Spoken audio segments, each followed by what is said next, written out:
The day's other major story involves a failure by the FBI before the Florida school shooting and the tragic consequences. 19-year-old Nikolas Cruz is accused of murdering 17 people on Wednesday. Now, the Bureau says it got a tip about Cruz in January, but it never investigated. In a statement, the FBI said a caller to a tip line warned of, quote, Cruz's gun ownership, his desire to kill people, erratic behavior, and disturbing social media posts. This afternoon, the head of the FBI's Miami office spoke in Parkland and voiced his regret.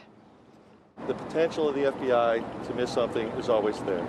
We do our best. We have some protocols to prevent these things.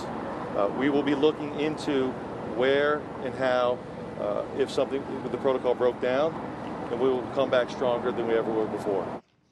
In addition, the Broward County Sheriff said that his office received about 20 calls about Nikolas Cruz in recent years.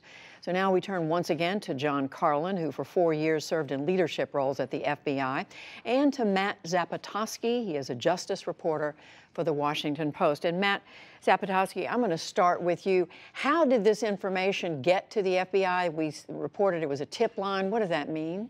Well, somebody who knew Cruz called just the FBI's general tip line, 1-800-CALL-FBI, and there's a call center where they take in this information.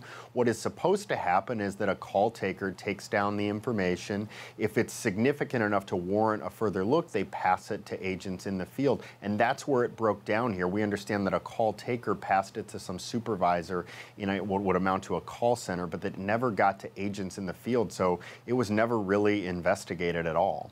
Do we know why it didn't get passed on to the right people?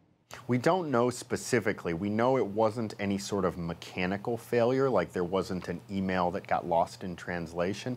And we're also being told tonight that it wasn't a sort of product of overwork. You know, it wasn't like because they get thousands of calls, this one just fell through the cracks.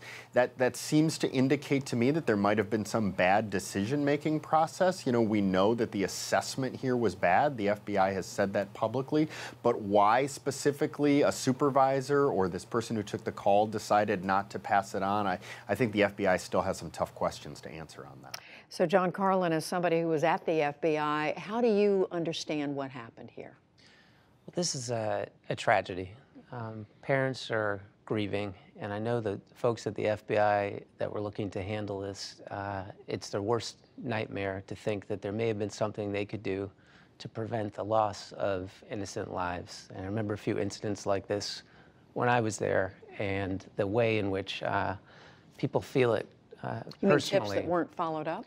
Either tips that weren't successfully followed up, or the feeling that maybe if we'd done one extra step in an investigation, we could have prevented a tragedy from occurring. What's important now, I think, and it sounds like the director has done this today, is as soon as he found that there were mistakes that it looked like had been made, that he delivered a statement on it. And secondly, these take time, that there should be a thorough look to see not only what happened here, but most importantly, what could we learn about what happened here to make sure it never happens again. We heard Matt say that it wasn't believed to be a case of too much work and of it being overwhelmed by tips.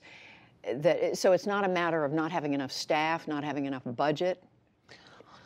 From my perspective, we just don't know yet until you do a thorough look at what happened here and why they weren't able to convert this information into being able to take action. There's a system for taking in tips or leads, used to call it Guardian, and a process where if it's a threat to life or a terrorism case, that you're required to take certain investigative steps before closing out that tip or lead. So I imagine what they're looking at now is, was that process followed? And the other question, Judy, ask in some of these is, if we were able to follow up, if the FBI was able to follow up and work with others, what steps could they have taken to prevent it? And you may learn lessons there, that there may need to be changes made so they could take effective steps when they followed up on the investigation. Just quickly, back to you, Matt Zapotosky. Is there any sense from the FBI about specific changes they're going to make as a result of this?